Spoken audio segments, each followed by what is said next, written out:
নমস্কার, আমি লিপিকা। আমার ছোট্ট ইউটিউব চ্যানেলে তোমাদের সবাইকে স্বাগত।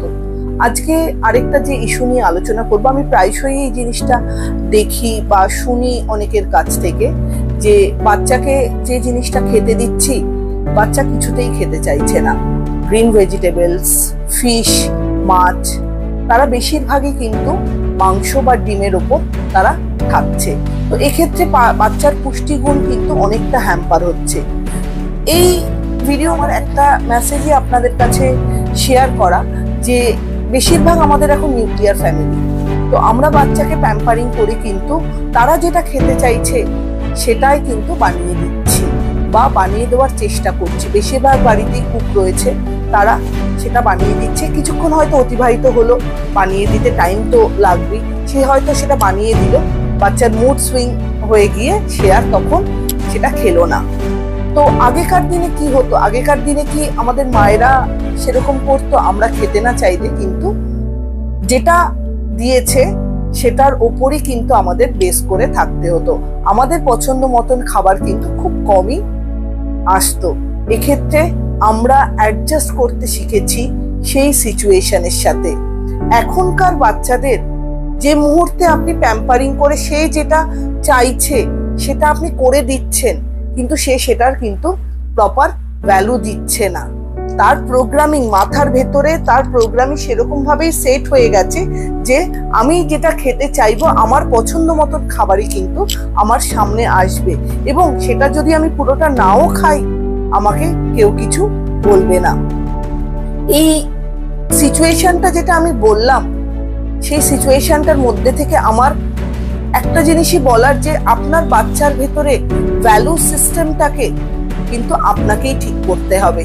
ভেতর সিস্টেমটা, গুড ভ্যালু সিস্টেমটা যেহেতু দায়িত্ব আপনাকে ক্রিয়েট করার, সেহেতু কোনো বাচ্চা হয়তো মলে গেল, কোনো জিনিস পছন্দ হলো, সে হয়তো কিনে দিতে বলল, সেক্ষেত্রে চুজ বা পছন্দ করার যে ক্যাপাবিলিটিটা, যে প্রোগ্রামিংটা সে কিন্তু বুঝে গেল এবং অ্যাডাপ্ট করে নিল যে আমি যে জিনিসটা বলবো সেই জিনিসটাই কিন্তু আমার পছন্দসই আমাকে কিনে দেবে।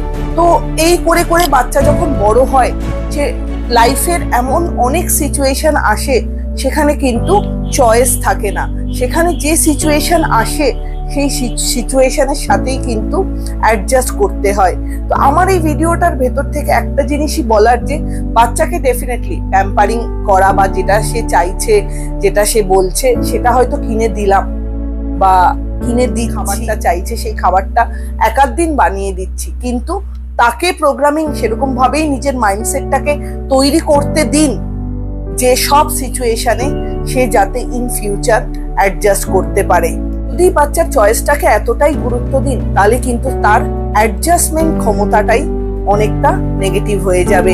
লাইফের কোনো সিচুয়েশনেই যেখানে চয়েস নেই সেখানে কিন্তু সে অ্যাডজাস্টই করতে পারবে না। সেই হ্যাবিটটাই তো তার তৈরি হয়নি ছোটবেলা থেকে।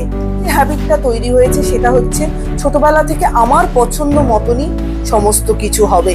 ছোটবেলাতে আমাদের সময় আমরা দেখেছি যে কিছু চাইলে সাথে সাথে কিন্তু আমরা সেটা পাইনি, তার জন্য আমাদের ওয়েট করতে হয়েছে।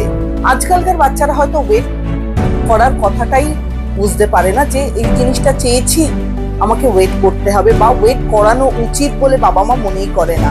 তারা হয়তো দু একদিনের মধ্যেই সেটা দিয়ে দেয়। হয়তো কোনো একটা জিনিস চেয়েছি আমাদের সময়, বাবা হয়তো বা মা হয়তো বলেছে যে দিওয়ালির সময় পাওয়া যাবে, তখন হয়তো ক্যালকুলেট করেছি দিওয়ালি আসতে তো অনেক দেরি, সেক্ষেত্রে ততদিন অবধি ওয়েট করে থাকতে হবে।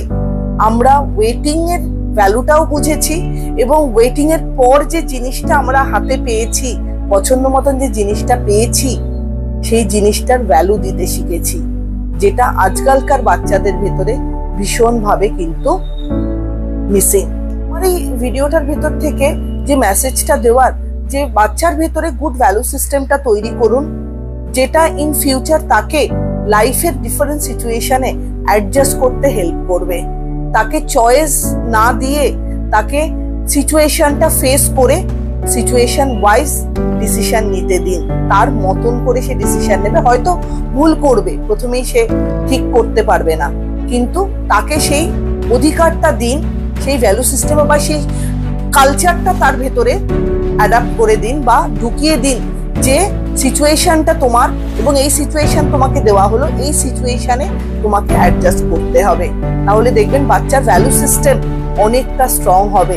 তাকে ফিউচারে চয়েস না থাকলেও সে কিন্তু সিচুয়েশনের সাথে অ্যাডজাস্ট করতে পারবে। ভিডিওটা কেমন লাগলো অবশ্যই আমাকে জানাবেন। ভালো লাগলে চ্যানেলটা লাইক এন্ড সাবস্ক্রাইব করে দেবেন। সবাই ভালো থাকবেন, সুস্থ থাকবেন। নমস্কার।